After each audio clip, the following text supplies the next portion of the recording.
Why was everyone ignoring her at the briefing table? The room hummed with the low buzz of projectors, maps flickering on the wall, a satellite feed frozen on the big screen.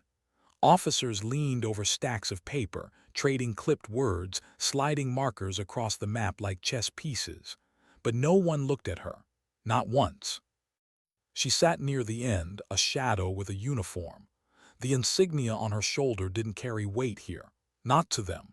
She wasn't high enough in rank, didn't have the right title. And yet, if they only knew what she carried, if they only listened, maybe the outcome would be different. But they didn't, and she said nothing, not yet. Her eyes traced the red circles on the satellite photo. Enemy positions, convoy routes, a cluster of buildings that looked abandoned, but she knew better. She had studied the terrain for weeks, longer than anyone in the room.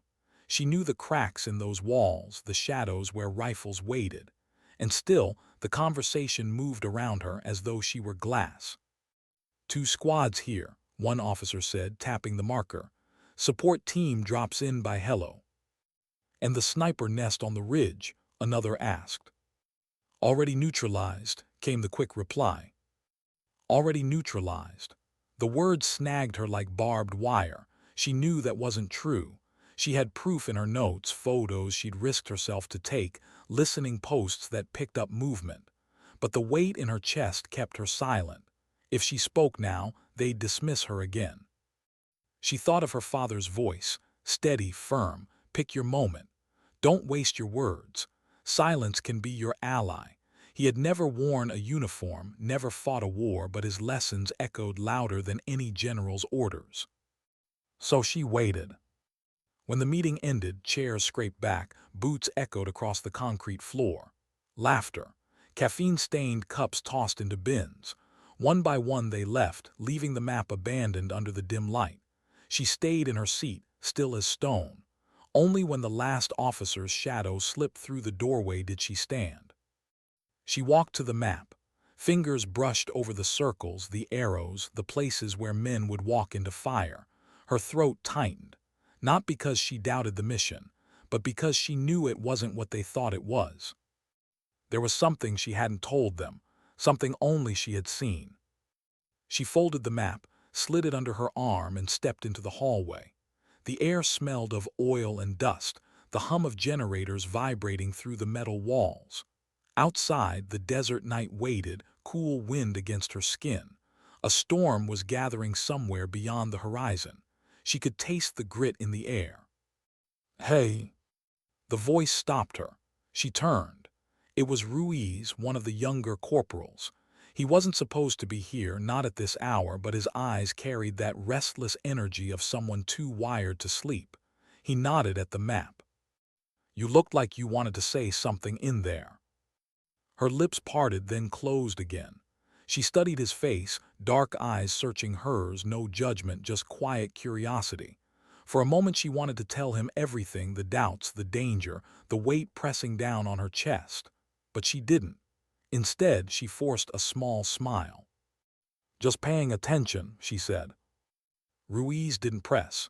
He gave a faint nod and walked on, his boots fatting into the hum of the bass. She watched him go, then whispered under her breath, "Paying attention's not enough." That night she didn't sleep. She lay on her bunk staring at the ceiling, listening to the low snore of soldiers around her, the distant thud of rotor blades from a transport lifting off. In the dark, memories crept in her brother's face, his last words before he shipped out 2 years ago. Words she couldn't shake. "You'll do what I can't, promise me that." He hadn't come back. And though she never wore his dog tags, those belonged to her mother, who kept them hidden in a drawer. She carried him in every choice, every silence, every mission. He had been overlooked too, the younger one, the one without rank, and it had cost him everything. She wouldn't let that happen again, not to them, not to anyone. By dawn, when the sun bled over the horizon, the mission was already in motion. Helicopters loaded, dust storms rising in the rotor wash. Men strapped into gear, checked rifles, tightened straps on packs. She stood among them, a silent figure, unnoticed. To most, she was just another body filling a seat. But inside, her pulse hammered. She saw what they couldn't. She knew what was waiting. The flight out was loud, engines roaring, headsets crackling with static, the constant vibration shaking through the metal frame. She sat across from Ruiz, who leaned forward, eyes closed, lips moving in a silent prayer. Next to him, another soldier thumbed through a folded photograph of a child, maybe 5 years old. A girl with missing front teeth, grinning at the camera. He kept staring at it, tucking it back into his vest, pulling it out again. She watched him, and something inside her tightened. These weren't just soldiers. They were sons, fathers, brothers. Every one of them carried someone in their pocket, in their heart, and they had no idea what waited for them on the ridge. She closed her eyes, inhaled the metallic taste of recycled air, and made her decision. When the helo touched down, dust whipping, boots hitting earth, she didn't follow the formation. She stepped to the side, adjusted her pack, and scanned the horizon. The ridge. Still and silent, but she knew better. Her instincts screamed. One of the lieutenants barked orders, moving squads into position. She moved with them, but her path drifted closer to the slope, her eyes never leaving the jagged rocks above. The world felt too quiet. No birds, no wind, just the sound of boots and the clatter of rifles. Her skin prickled. Then she saw it, a glint, sunlight off glass, sniper scope. Her voice cut through the comms, sharp and urgent. Contact, ridge north side, 3 o'clock. For a moment, silence, then chaos. Shouts, rifles snapping up, the crack of gunfire splitting the air. Dust exploded around them. Men dropped to their knees, scrambling for cover. She pressed against a rock, heart pounding, finger tight on her trigger. Her words had broken the silence, and now everything was awake, alive, dangerous. The lieutenant's voice thundered in her headset. Who called that? Who the hell? She didn't answer. She didn't need to. The soldiers were alive because she had seen what they missed. Gunfire raked the slope. The squad pushed forward, bounding, covering, moving like a single living thing, but she wasn't with them. Her eyes locked on a shadow between 2 rocks. The sniper, waiting for the right moment. Her breath slowed. In her chest, a strange calm bloomed. The world shrank to a heartbeat, a trigger, a choice. She thought of her brother, of her father's voice, of the men around her who carried photographs of daughters and whispered prayers. And then she acted. The shot echoed across the valley, sharp and final. The shadow slumped. Silence rolled back in, heavy and unreal. For a moment no one spoke. Then the lieutenant's voice cracked through, uncertain, almost grudging. Target down. She exhaled, shoulders eased, and yet deep inside she knew this was only the beginning. Because there was still something she hadn't told them, something bigger than a sniper, something that would test not just her aim but her heart. And when the time came, she would carry it, not with rank, not with orders, but with the only thing she had left. Her silence, her promise, her heart. Why hadn't she told them? The question clawed at her chest as the dust settled, the echo of gunfire still rattling inside her bones. Men shifted in the valley below, checking gear, counting heads, muttering curses under their breath.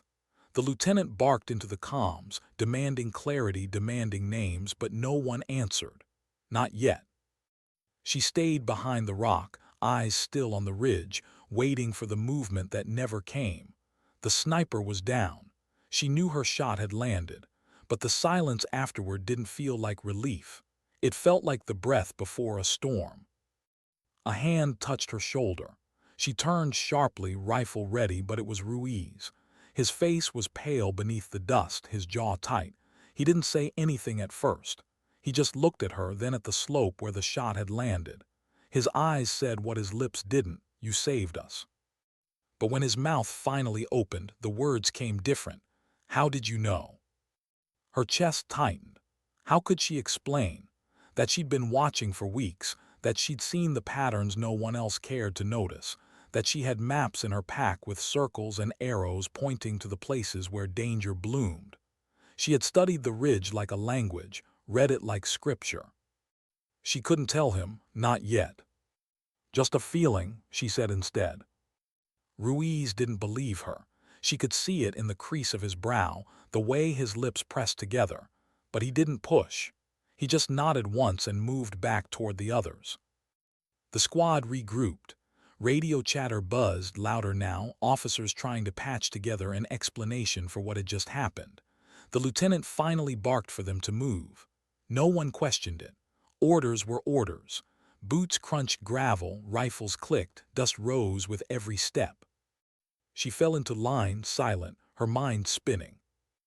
Every instinct told her the ridge wasn't the only problem. It had never been just one sniper. That was the trick of this place. The enemy didn't fight with numbers, they fought with patience. They let you think you were safe. They let you walk forward. Then they swallowed you whole. And the worst part, the others didn't know it. They thought the danger had passed. She could hear it in their voices, the shift from fear to uneasy laughter, the way one soldier clapped another on the back. Relief had already started to grow. But relief was a lie. The sun climbed higher, baking the rocks, burning through their gear. Sweat stung her eyes. Every step felt heavier, her pack digging into her shoulders like a punishment. Around her, the men pushed forward, following the lieutenant's gestures, eyes fixed on the buildings ahead. The village, abandoned, they'd been told, safe enough to clear, safe enough to hold. But she knew better. She remembered the photos, the wires hidden in walls, the footprints where none should have been, the sound of a radio transmission too faint for anyone else to care about. She had seen the signs, connected the pieces, but she hadn't told them. Why? Because no one listened. Because if she had spoken, they would have laughed it off like before. Because being right wasn't enough if no one believed you. But silence had a cost, and it was coming. They reached the edge of the village as the sun began to slide west, the light sharpening shadows into blades. Doors swung open on empty hinges, a curtain flapped in the wind. The lieutenant signaled them forward. Pairs broke off, moving down narrow alleys, rifles up, scanning windows. She stayed near the back, her eyes moving faster than her feet. She wasn't looking for enemies in windows. She was looking for what others missed. That's when she saw it. A water jug, clear plastic, too clean, too new, sitting in the dirt like it had just been placed, no dust, no wear. Her stomach dropped. She opened her mouth to shout, but the words came too late. The blast tore through the street, a wall of fire and stone. The shockwave punched her to the ground, her ears ringing, lungs burning. Dust filled the air, thick and choking, screams cutting through the static in her headset. Her vision blurred. She forced herself up, coughing, chest heaving. Shapes moved in the haze, Ruiz dragging another man by the vest, a medic shouting for a kit, the lieutenant on the radio, voice panicked now, no longer controlled. She staggered forward, searching, her boots slipping in the rubble. She saw the soldier with the photograph, the father. His vest was shredded, his hand reaching blindly through the dust. She dropped beside him, pressing down where blood poured hot through her fingers. "Stay with me," she whispered, her voice breaking. "Stay with me." His lips moved. Not words, just a name. The same name he had whispered in the helicopter, the name of the girl in the photo. Her throat tightened. She pressed harder, her own hands shaking, but she knew. The wound was too deep, the blood too much. When his hand went still, she closed her eyes. She pressed his photograph into his palm, curling his fingers around it. Then she stood, chest hollow, ears still ringing. And in that hollow space, something broke. She couldn't stay silent anymore. She found Ruiz, his face streaked with dust and blood. He looked at her, eyes wild, waiting for orders that weren't his to give. She grabbed his arm, pulled him close. "They're not gone," she said, her voice low but sharp. "This village isn't empty. They're here, waiting. Every corner, every wall, we walked into a trap." He stared at her, disbelief flickering, then fatting into grim acceptance. "How do you know?" he asked. Her jaw tightened. "Because I've been watching, longer than anyone. I saw the signs. I didn't speak because they wouldn't listen. But if you don't listen now, more of us die." Ruiz didn't hesitate. He shouted to the others, his voice cutting through the chaos. Soldiers turned, eyes narrowing, doubt flickering. But they listened. Because in that moment, with blood still fresh on the ground, they were ready to hear what they had ignored before. The lieutenant stormed over, fury in his face. "Who gave you the authority to?" "Look around you," she snapped, louder than she intended. "Do you think this was an accident? You're following a map that's already wrong, and if you keep going, you're leading them into more of it." Her voice echoed in the street. Silence followed. The lieutenant's jaw worked, his pride grinding against the truth he didn't want to admit. But behind him, men bled, rubble smoked, and fear was written on every face. Finally, he turned to her. His words came low, begrudging. "Then what do you suggest?" For the first time since the mission began, they looked at her. Not past her, not through her, at her.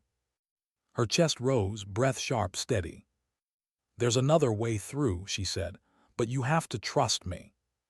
The silence held, dust swirled, hearts pounded, and in that fragile space a shift happened, not in rank, not in orders, but in weight. She wasn't carrying just her silence anymore. She was carrying them. Every one of them. How do you convince men who have already buried their faith? The street was littered with smoke and silence, broken only by the sharp breaths of soldiers trying to steady their nerves. Some wiped blood from their arms, others pressed gauze to wounds that wouldn't stop bleeding. Every face wore the same question: what now? And all eyes had turned to her. It wasn't rank that gave her their attention. It was loss. The blast had taken that from them, stripped away certainty, pride, even the illusion that command always knew best. Now, standing in the rubble, they were ready to hear the voice they had ignored. Her heart pounded. Her throat felt raw. She had waited so long to be heard, and now that she had their silence, the weight nearly crushed her. "There's another way," she repeated, her voice steady though her hands trembled. "The road they gave you leads into more traps, but if we cut east through the dried riverbed, we bypass their kill zones. It's longer, harder, but safer." The lieutenant's jaw was locked so tight she thought his teeth might shatter. He hated every syllable. She saw it in his eyes, the shame of being questioned, the sting of losing men under his command, the unwillingness to hand control to someone lower than him. But Ruiz broke the silence first. "She knew about the ridge," he said, his voice rough, urgent. "If she hadn't called it, we'd all be dead already. She's seeing things we're not. We follow her." A murmur rippled through the men, agreement, reluctant but real. The lieutenant's gaze burned into her, a silent war of pride and necessity. At last he gave a sharp nod. Not surrender, not respect, just survival. "Fine," he muttered, "lead us." The words landed like a stone in her chest. She hadn't wanted this weight, this fragile trust balanced on her shoulders. But there it was, not given by rank, not earned by title, given by need. And she couldn't let it break her. They moved. The village fell behind them, smoldering in the fading light. The sun dragged shadows long across the desert, and the wind carried the scent of smoke and dust. They walked in silence, their boots crunching against gravel, the sound of labored breathing filling the spaces where chatter once lived. She led them east, away from the path inked on the lieutenant's map, toward the riverbed she remembered from her hours of study, nights hunched over grainy photos while others slept. She had memorized every contour, every bend. It was etched into her like scripture. But memory alone wasn't enough. She felt doubt gnaw at the edges of her resolve. What if she was wrong? What if the signs she read were nothing but shadows, coincidences? If she led them astray, if another life fell because of her? Her brother's face cut into her thoughts. His last night home, sitting on the back porch under summer stars, his voice steady, even as he joked to hide his nerves. "You'll do what I can't. Promise me that." She hadn't understood then. Not really. But now, with men following her through dust and silence, she did. She had to carry them. The riverbed appeared as dusk painted the sky in bruised colors. Dry earth cracked under their boots, walls of stone rising on either side. It offered cover, concealment, a path unseen from the ridges above. But it also felt like a canyon of ghosts. Sound echoed differently here. Every breath came back to you, louder, distorted. Every step felt like it might awaken something hidden. She slowed, eyes scanning the walls, ears straining for anything out of place. The men behind her shifted, restless. Tension coiled tighter with every step. Ruiz came up beside her, his rifle cradled in tired arms. "How much farther?" "Not far," she whispered. "Another half-mile, then we cut north." He nodded, but his eyes stayed on her face, searching again for something beyond the words. Maybe he saw the fear she tried to bury. Maybe he carried his own. They pressed on. The silence was broken by a single sound, a clink, sharp, metallic, rolling against stone. Every muscle in her body froze. She dropped to her knees, eyes searching. There, half buried in dust, wires stretched taut, barely visible, the kind of thing you only noticed if you lived with your eyes wide open. Her hand shot up, signaling stop. The column halted, confusion rippling through the men. The lieutenant pushed forward, irritation etched on his face. "What now?" he hissed. She pointed, his eyes followed, the color drained from his cheeks. An IED, tripwire hidden in plain sight. The men muttered curses, fear breaking loose in whispers. But beneath it all, something else stirred, a fragile thread of trust pulling tighter. She had saved them. Again. The lieutenant didn't speak this time. He just nodded once, the smallest gesture of acknowledgement, and motioned for her to keep leading. They skirted the trap, every step careful, breaths held like glass in their lungs. When they cleared it, the men exhaled as one, relief trembling in the air. But she didn't let herself breathe, because she knew this wasn't over. The enemy didn't rely on one trap. They layered them, wove them like nets, designed to catch the careless, the overconfident. And while she could spot some, not all were so obvious. As they moved deeper into the riverbed, her thoughts drifted, unwanted but unstoppable, to the moment she had chosen this path. She hadn't wanted the uniform, not at first. She had resisted, fought against it, even as her brother chased it with burning eyes. But after his death, when the letter came, when the folded flag rested in her mother's arms, something inside her broke. Not out of patriotism, not out of duty, out of something smaller, quieter, a promise whispered on a back porch under the stars. She joined because he couldn't come back, because someone had to carry what he left behind. But no uniform, no rank had ever felt like his. She had always been the shadow, the one overlooked, the one dismissed. And maybe that was why she saw the things others missed. Shadows see shadows, ghosts know ghosts. Her throat tightened. She blinked against the sting in her eyes, forcing her focus back to the path. They pressed on through the dusk until the stars bled across the sky, silver against black. The desert turned cold, the air biting through sweat-soaked fabric. Exhaustion dragged at their feet, but no one spoke of stopping. Not until they reached a bend where the walls opened wider, giving space to breathe. Here the lieutenant finally called a halt. Men dropped their packs, stretched aching shoulders, sipped from canteens. The medic checked wounds under red light, muttering about infection and supplies. She sat apart, her back against stone, rifle across her knees. The silence of rest pressed heavy around them, broken only by the occasional cough, the shuffle of boots. Ruiz lowered himself beside her, handing her a flask of water. She accepted it, the cool liquid burning her dry throat.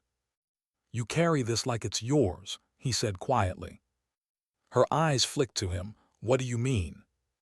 He shrugged, gaze fixed on the stars. "The way you move, the way you see things, like the mission isn't just a mission, like it belongs to you." She didn't answer, she couldn't. Words would unravel too much. But Ruiz turned to her, his expression softer than the desert night. Whatever it is, you're keeping us alive. That's enough for me." She looked away, throat tight, heart aching with the weight of secrets. He didn't know. None of them knew that this wasn't about orders. This was about a brother who never came home, about a promise too heavy to carry, about silence that cut sharper than bullets. And yet he was right. She carried it like it was hers. Because it was. The night stretched long, filled with shadows that shifted with the wind. She didn't sleep. Couldn't. Every sound pressed against her skin, pebbles shifting, distant echoes, the steady breath of men who trusted her without knowing why. And somewhere in that darkness, she made another silent promise. She would see them through, not because of rank, not because of orders, but because her heart demanded it. And hearts, unlike uniforms, could not be stripped away. Why did the night feel heavier than the day? They had made it through the riverbed, past traps meant to tear them apart, and still, she couldn't shake the feeling. The air pressed thicker. Every shadow leaned closer. Even the stars, sharp and endless above them, felt like they were watching. She kept her rifle tight, eyes scanning the ridges beyond the stone walls. She had studied the land too long to trust silence. Silence was where danger breathed. Around her, the men tried to rest. Some slumped against packs, heads bowed, eyes already slipping shut. Others lit cigarettes with shaky hands, the glow of the embers trembling in the dark. Ruiz leaned near the medic, helping wrap a wounded man's shoulder. His voice was low, steady, carrying reassurance like it was water. She envied that, his ability to make his words soft, even when the world burned around him. She had only ever learned silence. Her brother had been the one with words. He could calm storms with a joke, talk their mother down from worry, speak of dreams so vividly that she almost believed them. He had promised to come back, not with certainty, but with a kind of reckless hope that made her believe anyway. And when the knock came, when the folded flag appeared, she realized words were fragile, too fragile, so she had built herself out of silence, out of listening, out of seeing what others missed. Now that silence was all that stood between these men and death. A crunch, gravel shifting. Her head snapped up. Not from their group, from the ridge. Her finger tightened on the trigger. She whispered into the calm, barely audible, "Movement, North Ridge." Every soldier froze. Cigarettes crushed into dirt. Conversations severed. The medic's hand stilled mid-bandage. The lieutenant cursed under his breath, whispering back, "How many?" She scanned the shadows, shapes, at least 3, maybe more, too far to count. Enough. The men shifted, rifles ready, fear crawling back through their veins. Ruiz leaned toward her. "You sure?"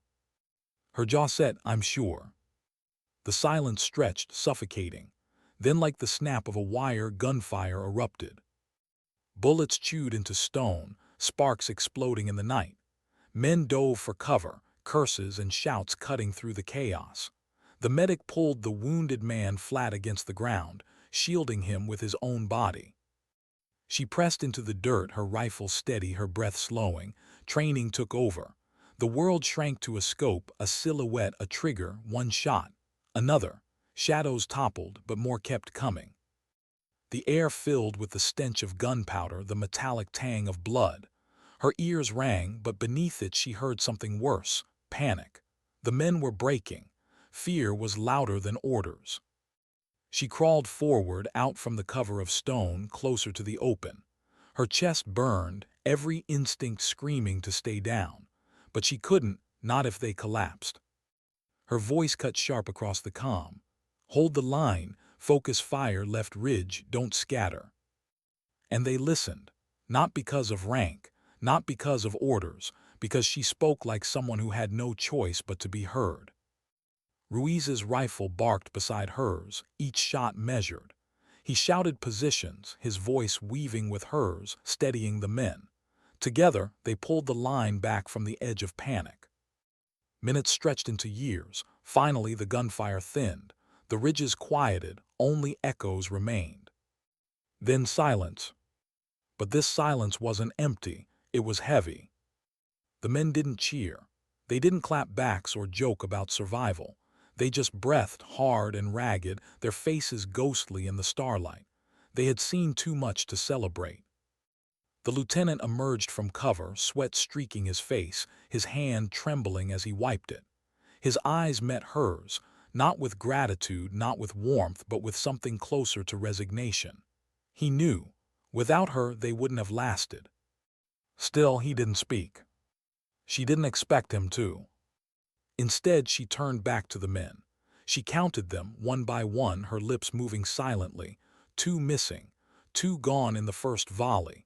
Their absence sat heavier than all the bodies on the ridge. She lowered her eyes, pressing her fist against the dirt. How many more? Later, when the medic worked quietly under red light, when the men slumped in exhausted silence, Ruiz came to her. He crouched low, close enough that only she could hear. "You keep saving us," he whispered. She shook her head. "Not enough. You can't save everyone." Her throat tightened. "Then what am I doing here?" The words slipped out sharper than she intended, raw with the ache she usually buried. Ruiz didn't answer right away. His eyes searched hers, steady and unflinching. Finally, he said, "Maybe it's not about saving everyone. Maybe it's about carrying the ones you can." Her chest ached. She turned away, afraid he would see too much, afraid he already had. Because carrying was all she knew, carrying silence, carrying promises, carrying ghosts. The night dragged on, colder with every hour. No one slept. Even exhaustion wasn't stronger than fear. They waited for dawn like prisoners wait for verdicts, each minute a punishment. When the first light finally bled across the horizon, the desert looked different. The ridges glowed with soft gold, the sky washed clean of stars. But beauty didn't hide danger, it only masked it. She rose, stiff and aching, and motioned for them to move. The lieutenant didn't argue this time. He just fell in line, his pride too fractured to resist. The men followed, quieter now. No laughter, no small talk, only footsteps, only breath. She led them out of the riverbed onto higher ground. From here the valley stretched wide, a patchwork of stone and dust, and beyond it their objective, a compound of low buildings, half buried in sand. To most it looked dead, empty. But she felt it, the same weight she had felt in the village, the same wrongness that had kept her awake at night. The enemy was there, waiting. She stopped, raising a hand. The men crouched instantly, rifles ready, eyes darting. Ruiz moved beside her. "What is it?" he whispered. Her chest rose, sharp with breath. "It's not what it looks like." He frowned. "Then what is it?" Her eyes stayed fixed on the compound, the silence pressing harder against her skin. "A grave," she said softly. "If we go in blind, it's a grave." Behind her, the men shifted uneasily. The lieutenant muttered under his breath, but he didn't step forward. Not this time. She knew what had to happen next. She would have to walk them into it anyway. But not blind. And as the sun climbed higher, casting long shadows across the valley, she made another silent promise. If this was to be a grave, she would carry the weight of every name carved into its walls. Not with rank, not with uniform, but with heart. She froze just for a second when the blast echoed in the distance. It wasn't close, not yet, but the vibration in the floor carried through the walls, through her boots, and into her chest like a warning. Everyone in the safe house looked up. The radio operator lifted his headset. Another soldier muttered something about mortars, but she didn't move. She just pressed her palms flat on the map spread before her, forcing her breathing to steady. She had seen this before.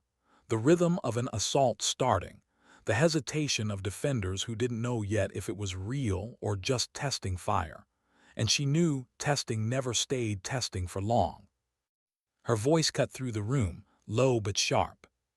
"Get ready, we won't have much time." Some of them stared. She wasn't the one with rank here, but their hesitation lasted only a moment because the look in her eyes, steady, certain, unwilling to waste breath, left no room for argument. They moved. But while they scrambled, a single thought pressed inside her. This wasn't supposed to happen. Not this soon. Because hours ago, when they'd pulled into this remote hideout, she had convinced herself they had time. Time to plan. Time to breathe. Time to prepare. She hadn't told them what she had carried in her mind, what she had seen weeks before. A detail overlooked. A shadow in a briefing photo. Something that made her certain this enemy wasn't as far behind as everyone believed. And now it was here. When the first round hit closer, the glass rattled in the window panes. Dust drifted from the ceiling. The radio squawked with broken signals, voices stepping on each other in panic. Her hands shook as she checked the bolt of her rifle, not from fear. No, it was something else. The memory of a hospital bed. A younger man's hand, her brother, reaching for hers, slipping away before she could hold on. She blinked it back. Not now. Not when lives depended on her being more than her ghosts. The team leader barked orders, his voice louder than the chaos outside. But even he glanced at her, as if expecting her to cut through the noise with something calmer. And she did. She stepped beside him, not challenging, not overstepping, but anchoring the frantic pace with just a sentence. They'll push from the east. That ridge line gives them cover. Watch for the flank. He hesitated, then nodded, repeated her words like they were his own command. And just like that, the team had a direction. Minutes passed like hours. The safe house walls shook with each impact. A medic crouched in the corner, whispering to himself. The radio operator banged the side of his set, trying to pull a clear signal from the static. A young soldier, couldn't have been more than 19, stared at the floor, lips moving in a silent prayer. She caught his eye, held it. Not with pity, not with false comfort, just a quiet acknowledgement. A reminder that fear didn't mean failure. He nodded once tightly and gripped his weapon firmer. Still, doubt scraped at her chest. Was she enough? Without rank, without authority, could her voice hold when everything began to break? Another explosion answered her, this one closer. The air pressure slapped against the walls. The room filled with smoke and grit. Someone shouted, another cursed. She rose, slung her rifle, and went to the door. Her steps were deliberate, not rushed. Every movement signaling something the others needed, composure. When she opened it, the night roared at her. The ridge line was alive with muzzle flashes, distant but marching closer. And under the fire she saw movement, figures darting from cover to cover, patient, relentless. Her breath caught. She knew this enemy. Not by name, not by face, but by rhythm. The same rhythm that had once broken another unit. The same rhythm that had stolen her brother. And yet she felt no collapse inside. Instead, a strange calm filled her. Not this time. She stepped back in, shut the door against the chaos, and spoke with a voice steady as stone. They're coming, we hold. For a moment the room was silent, every eye on her. Then the leader gave a sharp nod. We hold. And the soldiers, young and old, broken and brave, echoed it. We hold. But she knew the truth. Holding wouldn't be enough. Not here, not with what was coming. The real question was something none of them dared ask aloud. How long can we hold before the cost breaks us? And in that silence, she knew, the answer would fall on her shoulders. On her heart. Because honor, she thought, isn't written in rank. It's carried in choices no one sees until it's too late to turn back. And when the next blast shook the ground, she gripped her rifle tighter, ready for whatever choice would come. The lights flickered once, then died. Darkness swallowed the safe house, broken only by the red glow of a flare burning somewhere outside. Its light leaked through the cracks, painting the room in fractured shadows. For a second, no one moved, no one breathed, and in that pause, the silence pressed louder than the shells. She counted the beats in her head, 1, 2, 3. Then the scrape of boots outside the wall, close, too close. Her pulse kicked hard, but her voice stayed even. "They're here." The young soldier by the door gasped, clutching his weapon like it was an anchor. The medic froze mid-bandage. The radio operator swore under his breath, fumbling in the dark. But she just shifted her stance, rifle up, eyes fixed on the doorway. She thought of the last time she'd been in darkness like this. Not a battlefield, a childhood memory. A storm had cut power across her small town, and she and her brother had sat in the quiet, whispering stories by the dim glow of a candle. He had been fearless then. Or at least, he had pretended to be, just to keep her calm. Now it was her turn. The wood frame creaked. The door trembled under a testing shove. Someone on the other side murmured in a tongue none of them spoke. And suddenly it was real. No more shells at a distance, no more waiting for the push. The enemy was here. "Positions," she whispered. Her calm steadied them more than any shouted order. Shadows shifted into place. The medic pulled the young soldier back a step, tucking him closer to the wall. The team leader crouched by the window, pistol steady. Then the first crack, splintering wood as the door burst inward. Time slowed. The flare outside hissed. Red light flooded the room like blood. Figures poured through the gap. The air filled with shouts, gunfire, smoke. The floor shook under the weight of chaos. And she moved. Not reckless, not wild, precise. Every pull of the trigger a choice. Every breath measured. The training that had once felt endless now carried her through without thought. But inside, she felt the edges of fear scraping. What if it isn't enough? What if I fail them the way I failed him? A figure lunged at her. She dropped low, the sound of her shot deafening in the small space. He crumpled, but another filled the doorway. "Back room," the leader shouted. She shook her head, even before the words registered.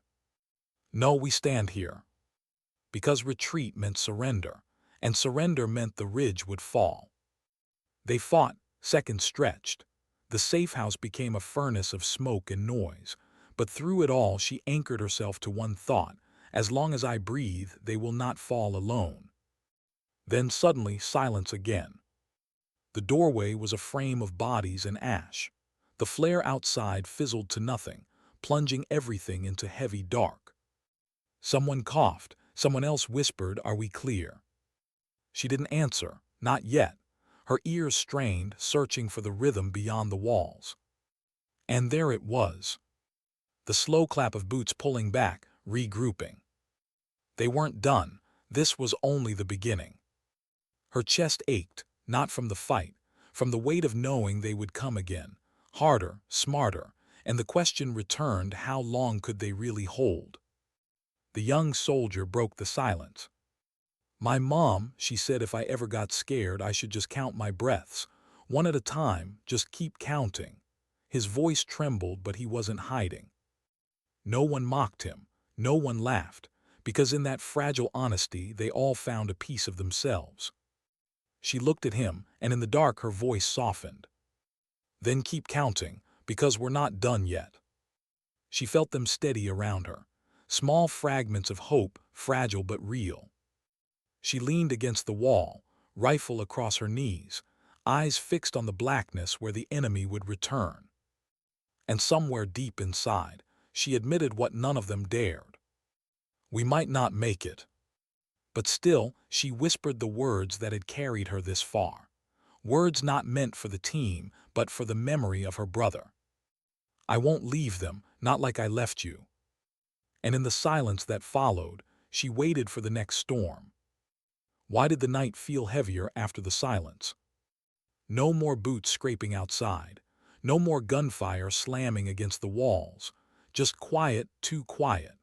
The kind that pressed against the chest and made the heart believe something worse was coming.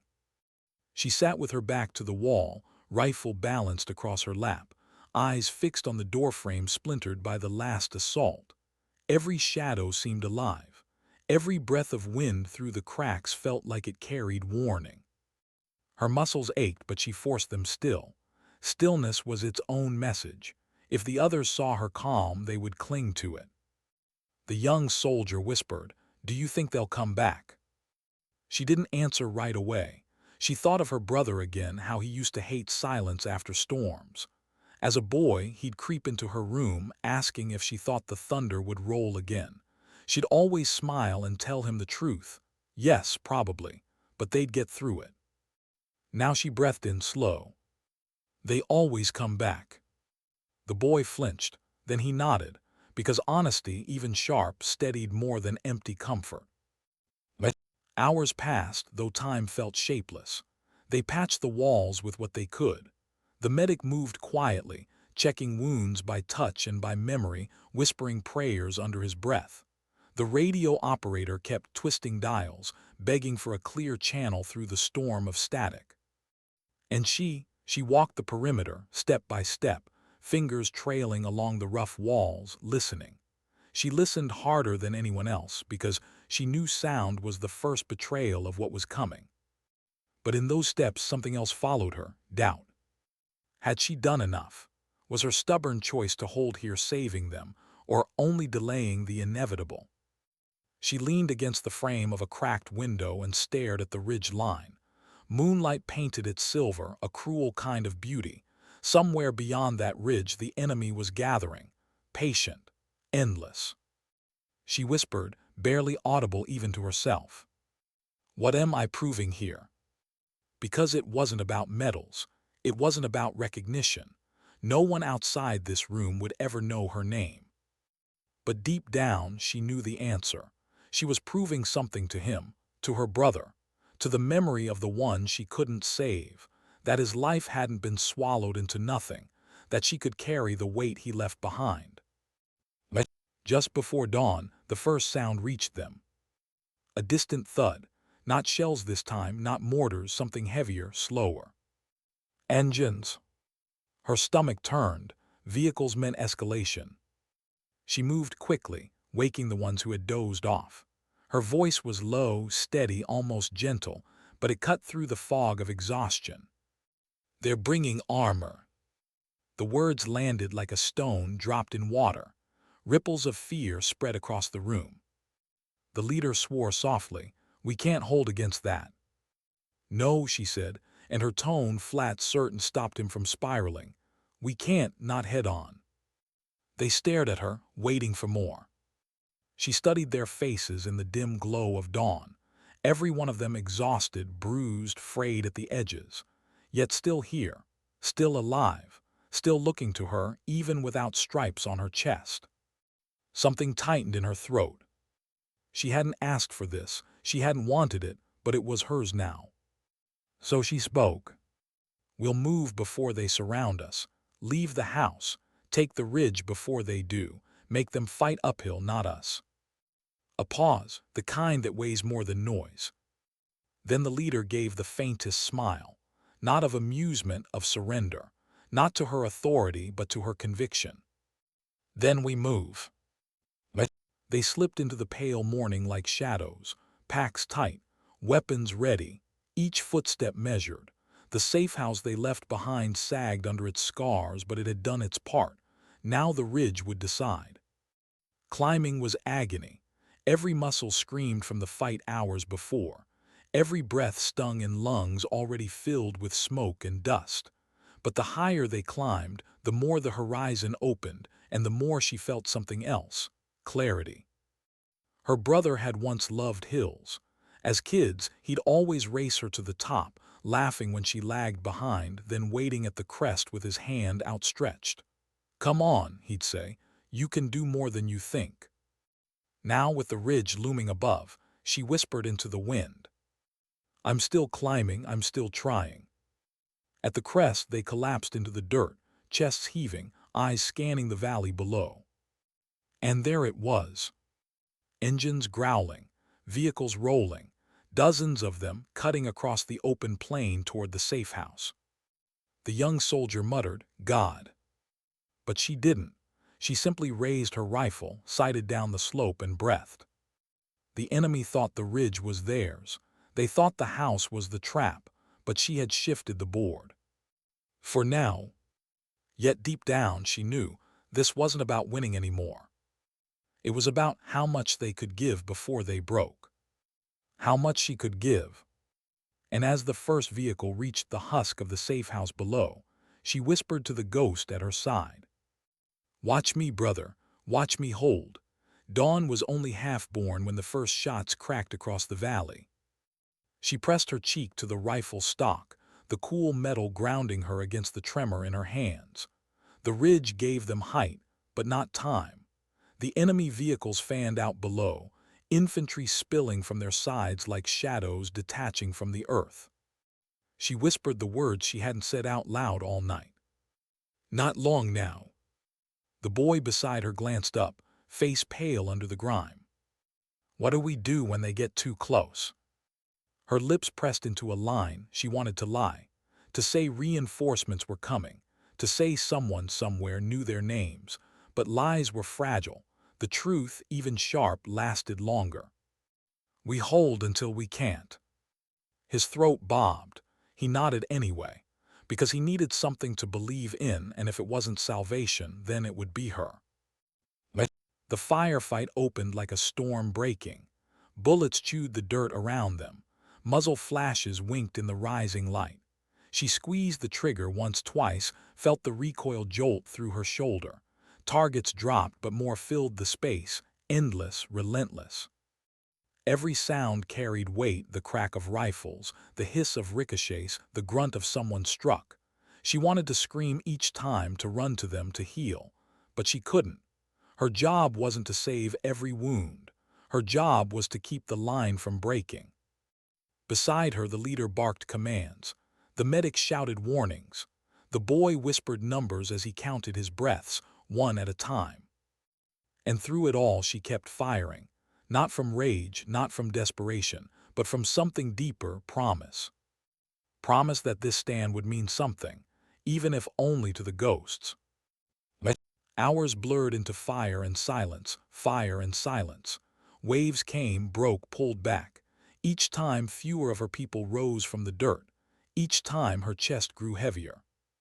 By midday, the sun burned overhead, cruel in its brightness. The enemy paused, regrouping, the valley quiet except for the groan of engines and the distant buzz of flies. She sat back against a rock, sweat streaking mud across her face. Her rifle lay across her knees, barrel smoking faintly. The boy leaned beside her, lips cracked, eyes hollow. "Do you think anyone knows we're here?" She looked at him, at the question he didn't really want answered, at the hope flickering like a candle about to die. She thought of her brother again, how he had once asked her the same thing, in a hospital room too quiet, too sterile. "Do you think anyone will remember me?" Her throat tightened. She hadn't known what to say then. She failed him with silence. "Not this time." She set a hand on the boy's shoulder. "They'll know, even if they never hear our names, they'll know what was done here, that it cost something, that it mattered." He blinked, and for a moment the hollow in his eyes softened. When the final push came, it was not subtle. The valley erupted with engines and shouts, with dust clouds rising like storms. The enemy had decided. No more testing, no more patience. This would end now. She rose to her feet. Her body felt like stone, heavy, cracked, barely holding. But her heart was steel. "Positions," she said. And they listened, not because of stripes on her chest, not because of rank, because she had carried them this far with nothing but the weight of her heart. The first blast shook the ridge. Dirt rained from the sky. She raised her rifle one last time. The world became noise, screams, smoke, fire. She fought until the rifle was hot in her hands, fought until her vision blurred with sweat and dust, fought until her arms ached with the weight of the weapon, until every breath tasted of iron. Beside her, the boy counted through his tears. The leader roared defiance into the wind. The medic prayed louder than the gunfire. And still they held. Not because they could win, but because letting go meant dishonor. And honor, she knew, lived not in medals or reports. It lived in the unseen, in the quiet defiance of people who refused to break even when no one was watching. The last thing she remembered was the silence after the storm. The ridge scarred, the air thick with dust, her ears ringing with the echo of gunfire long gone. She sat slumped against the rock, rifle slipping from her grip. Around her the survivors few, broken, alive by inches. The boy still breathing, still counting. She closed her eyes. For a moment the ridge faded and she was a child again, racing uphill, her brother's hand reaching for hers at the top. She smiled through the blood on her lips.